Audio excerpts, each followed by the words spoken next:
ذی الحجہ کی ابتدا ہو چکی ہے، اور آپ نے اپنی کتاب میزان میں بھی لکھا ہے، ام سلمہ کی ایک روایت آپ نے نقل کی، رسول اللہ کی تلقین ہے وہ مسلمان جو قربانی کا ارادہ رکھتے ہیں کہ جب تک قربانی نہ کر لیں ذی الحجہ کی ابتدا سے، نہ ناخن تراشیں نہ بال کاٹیں، قربانی کے بعد یہ کر لیں۔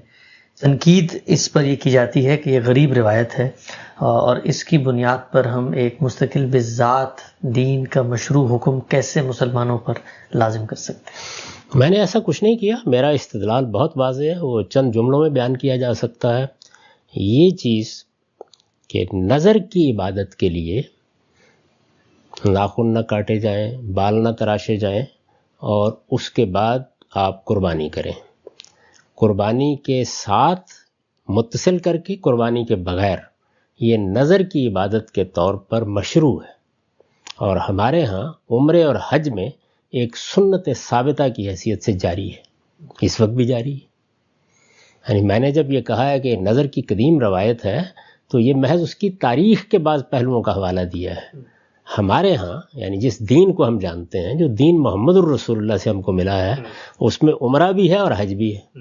میں یہ وضاحت کر چکا ہوں کہ یہ عبادات کیا ہیں، یہ نظر کی تمثیل ہے، یعنی جس طرح نماز پرستش ہے، روزہ اطاعت ہے، اسی طرح زکوٰۃ اور حج یہ نظر کی تمثیل ہے۔ وہاں مال کی نظر پیش کی جاتی ہے، یہاں جان کی نظر پیش کی جاتی ہے۔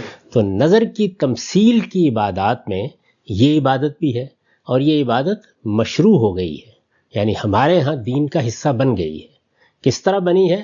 عمرے میں دیکھ لیجئے، حج میں دیکھ لیجئے، یعنی احرام باندھنے کے بعد جو پابندیاں آپ قبول کرتے ہیں ان میں یہ بھی ہیں۔ دوسری بعض چیزوں کے ساتھ یہ قربانی تک پہنچاتی ہیں، اور قربانی کے بغیر بھی اسی طرح مشروع ہے۔ مثال کے طور پر عمرے میں آپ صرف ان چیزوں کا اہتمام کرتے ہیں تو تب بھی نظر پوری ہو جاتی ہے، اور اگر آپ بال منڈوانے سے پہلے قربانی بھی کر دیں تو وہ بھی عمرے کا حصہ ہے۔ حج کے معاملے میں بالکل یہی صورتحال ہے۔ تو قربانی کے ساتھ یا قربانی کے بغیر یہ ایک مشروع عبادت ہے، یہ ہمارے ہاں موجود ہے، یہ عمرے اور حج میں ایک سنت ثابتہ کی حیثیت سے جاری ہے۔ تو پہلی بات تو یہ سمجھ لیجئے کہ میری اس رائے کی بنیاد کوئی روایت نہیں، وہ یہ سنت ثابتہ ہے۔ جو چیز ایک سنت ثابتہ کی حیثیت سے عبادت کے طور پر مشروع ہو جائے، قرآن مجید نے یہ کہا ہے کہ اس کے حدود و شرائط پورے ہو سکتے ہوں تو آپ نفل کے طور پر جب چاہیں اس کو ادا کر سکتے ہیں۔ وَمَن تَطَوَّعَ خَيْرًا فَإِنَّ اللَّهَ شَاكِرٌ عَلِيمٌ، یعنی آپ جب چاہیں روزہ رکھ سکتے ہیں، جب چاہیں سجدہ کر سکتے ہیں، جب چاہیں رکوع کر سکتے ہیں، جب چاہیں اللہ کے سامنے قیام میں کھڑے ہو کر دعائیں کر سکتے ہیں۔ یہ عبادتیں ہیں نا ساری کی ساری، جتنی چیزیں بھی ہیں۔ تو رسالت مآب صلی اللہ علیہ وسلم نے اسی کو جاری کیا ہے۔ قربانی آپ نے جاری کر دی، اسی طرح ایام تشریق کی تکبیریں آپ نے عام لوگوں کے لیے جاری کر دیں۔ اس کے بارے میں بھی استحباباً فرما دیا کر سکتے ہیں، کر سکتے ہیں۔ میں اس کو ایک استحباب کی چیز سمجھتا ہوں، لیکن میرے نزدیک اس کا جو ثبوت ہے وہ تو عمرے اور حج میں ہو چکا۔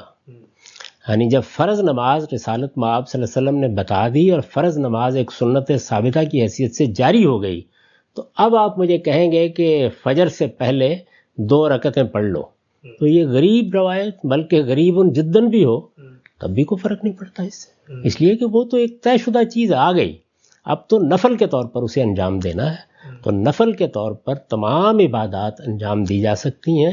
کیا شرط ہے؟ پہلی چیز یہ ہے کہ وہ دین میں عبادت کے طور پر ثابت ہو جائے۔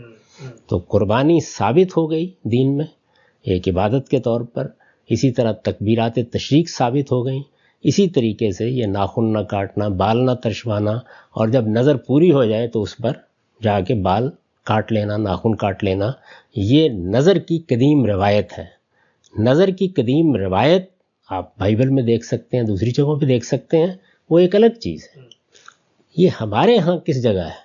ایک مشروع عبادت کے طور پر حج اور عمرے میں موجود ہے، اور حج اور عمرے میں یہ اب دین کا ایک ثابت شدہ حکم بن گئی، وہ تو اب زیر بحث ہی نہیں رہا، موجود ہے۔ اصل سوال یہ ہے کہ کیا اس کو تطوع کیا جا سکتا ہے، یعنی نفل کے طور پر آپ یہ عبادت کر سکتے ہیں؟ جواب یہ کر سکتے ہیں۔ ہر عبادت جس کے حدود و شرائط پورے ہو جائیں کر سکتے ہیں۔ تو اب آپ عمرہ نہیں کر سکتے گھر میں بیٹھ کے، اس لیے کہ عمرے کے لیے ایک جگہ مقرر کر دی گئی ہے۔ آپ طواف نہیں کر سکتے، یعنی طواف نفل کے طور پر کرنا ہے تو حرم ہی میں بیٹھ کے کریں گے، روز کر لیں، لیکن وہ آپ یہاں نہیں کر سکتے، کسی مسجد کا کرنا شروع کر دیں کہ وہ حرم ہی سے متعلق ہے۔ تو اگر حدود شرائط ایسے ہیں کہ وہیں سے متعلق ہیں تو وہاں ہوگا، اور جن چیزوں میں یہ چیز نہیں ہے وہ ہو جائیں گی۔ آپ یہ دیکھیے کہ قربانی ہے، آپ حج کے لیے آپ نے احرام باندھ لیا، آپ نکل کھڑے ہوئے گھر سے، آپ کہیں گر گئے، اب پہلی چیز تو یہ کہ قربانی وہاں کے لیے بھیج دیں، نہیں بھیج سکتے، اس کا بھی راستہ نہیں، تو پھر کیا وہیں کر دیں، جیسے رسالت مآب صلی اللہ علیہ وسلم نے اسی جگہ قربانی کر دی جہاں حدیبیہ کے مقام پر اب ٹھہرے ہوئے تھے۔ تو اسی طریقے سے جتنی بھی عبادات ہیں جب وہ ایک بار شریعت کا حصہ بن گئیں، اس کے بعد ان کو تطوع کے طور پر انجام دینے کے لیے اس کی کوئی ضرورت نہیں ہے کہ اب ایک باقاعدہ سنت پھر قائم کی جائے، یعنی میرے نزدیک یہ کوئی نئی بات ہے ہی نہیں۔ ایسے ہی ہے جیسے حضور صلی اللہ علیہ وسلم نے قرآن مجید کی تلاوت کے دوران میں سجدے کر دیے، تو یہ یعنی بنائے استدلال یہ نہیں ہے کہ یہ روایت ہے، بنائے استدلال یہ نہیں ہے کہ یہ ایک نظر کی قدیم روایت چلی آ رہی ہے، بنائے استدلال یہ ہے کہ میرے ہاں محمد الرسول اللہ کے دین میں حضور کی تصویب سے عمرہ اور حج عبادت کا حصہ بن چکے ہیں۔ عمرہ اور حج دونوں نظر کی تمثیل ہے، اور اس میں یہ عبادت موجود ہے، تو عبادت تو آ گئی نا دین میں، ثابت ہو گئی۔ اب ایک ثابت شدہ چیز کے بارے میں یہ بحث ہے کہ کب، مثال کے طور پر دیکھیے کہ شوال کے روزے ہیں، اس پر بھی بحث کی جاتی ہے روایت میں، لیکن میں نے اس کو قبول کیا ہے اس لیے کہ روزہ ایک عبادت کے طور پر ایک سنت ثابتہ بن چکا، ہم پر فرض ہو گیا، اب نفل کے طور پر ایک روایت میں بھی ذکر آ گیا۔ تو میرا ذوق یہ ہے کہ عبادات کے بارے میں جب کوئی روایت سامنے آتی ہے، رسالت مآب صلی اللہ علیہ وسلم کا کوئی حکم، کوئی فیصلہ، تو اگر اس کی بنیاد میرے نزدیک موجود ہے تو پھر نفل کے طور پر، استحباب کے طور پر میں اس کو رد نہیں کرتا، اس میں قبولیت ہی کا طریقہ ہوتا ہے۔ یہ تو ہے بنائے استدلال کی وضاحت۔ اب یہ بھی تھوڑی دیر کے لیے سمجھ لیجئے کہ اس سے دیکھیے ہوا کیا ہے، یعنی رسول اللہ صلی اللہ علیہ وسلم نے گویا ایک نہایت ہی خوبصورت نظم پیدا کر دیا ہے۔ نظر کی عبادت کا منتہائے کمال کیا ہے؟ حج۔ اس میں آپ اس پوری تمثیل کے مختلف اجزاء اختیار کرتے ہیں، یعنی آپ نے لبیک لبیک کہہ کے احرام باندھ لیا، دنیا سے ہاتھ اٹھا لیا، آپ مزدلفہ میں جا کے، منا میں جا کے پڑاؤ ڈال دیا، آپ گویا مجاہد کی حیثیت سے عرفات میں جا کے دعا کے لیے ہاتھ اٹھا دیے، واپسی میں مزدلفہ میں قیام کیا جیسے کہ فوج کرتی ہے، آپ اللہ کے سپاہی بن کے چلے گئے ہیں وہاں پہ۔ آپ نے کنکر مارے شیطان کو، کیونکہ شیطان کے خلاف جنگ کی تمثیل ہے۔ آپ نے قربانی کی، اور آپ نے اسی طرح وہ بال جو آپ نے نہیں کاٹے تھے، سر منڈوایا، بال کاٹے، ناخن تراشے، اور بس اس کے بعد آپ طواف کرتے ہوئے آپ حج سے فارغ ہو گئے۔ یہاں پر تمثیل پوری کی پوری ہے۔ اسی تمثیل کے بعض اجزاء کو لے کے عام دنوں کے لیے عمرے کی عبادت مشروع کر دی گئی ہے۔ اب دیکھیں بہت سی چیزیں نکل گئیں، اب عرفات میں نہیں جائیں گے، اب منا میں نہیں ڈیرا ڈالیں گے، اب کنکر نہیں ماریں گے، تو عمرے کی عبادت۔ سارے لوگ نہ حج کر سکتے ہیں نہ عمرہ کر سکتے ہیں، دنیا بھر میں اس دین نے پھیلنا ہے، تو عام لوگوں کے لیے حضور نے اس میں سے ہی چیزوں کو اٹھایا ہے اور مشروع کر دیا ہے۔ تو اب ہم سب کے سب گویا اس نظر کی عبادت میں شریک ہوتے ہیں۔ میں اپنے شہر میں، اپنے گاؤں میں بیٹھ کر اسی طریقے سے گویا وہ آداب اختیار کرتا ہوں جو احرام باندھنے کے بعد اختیار کیے جاتے ہیں، ان میں سے نظر کے آداب۔ احرام باندھنے کے بعد کچھ آداب وہ ہیں جو نظر کے آداب نہیں ہیں، مثلا بیویوں سے تعلق قائم نہیں کرنا، یہ حج سے متعلق ہے، عمرے سے متعلق ہے، وہ بیان کر دیا قرآن مجید میں کہ لا رفث ولا فسوق ولا جدال فی الحج، یعنی اس کا تعلق نظر سے نہیں ہے۔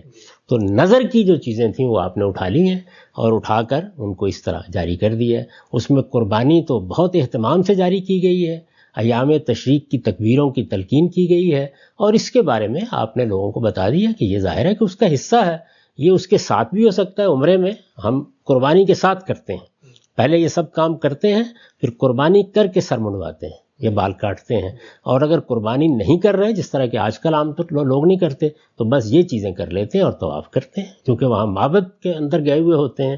تو یہ چیزیں ہیں جن کو اٹھا لیا ہے، اور اٹھانے کے بعد اب گویا ترتیب کیا بنی؟ حج کے لیے استطاعت ہے تو نظر کی تمثیل کے طور پر آخری درجے میں وہ عبادت کریں، نہیں اس کے لیے استطاعت عام دنوں میں جا سکتے ہیں، حج کے لیے تو خاص دن ہے، زیادہ سرمایہ چاہیے عمرہ کر لیجئے. آپ گھر میں بیٹھے ہوئے ہیں تو قربانی کے ساتھ ان آداب کا اہتمام کر لیجئے. قربانی کی بھی گنجائش نہیں ہے آپ کے پاس تو بس ان کا اہتمام کر لیجئے. تو گویا ہر سطح پر ہر شخص شامل ہو گیا نظر کی اس عبادت میں. میں اس کو ایسے دیکھتا ہوں. باقی اگر کسی کو اس سے اختلاف ہے تو اہل علم کو اس سے پہلے بھی رہا ہے، وہ اپنے اختلاف کے لحاظ سے یہ طے کر سکتے ہیں کہ ہم یہ نہیں کریں گے. میرے نزدیک صورت یہ ہے.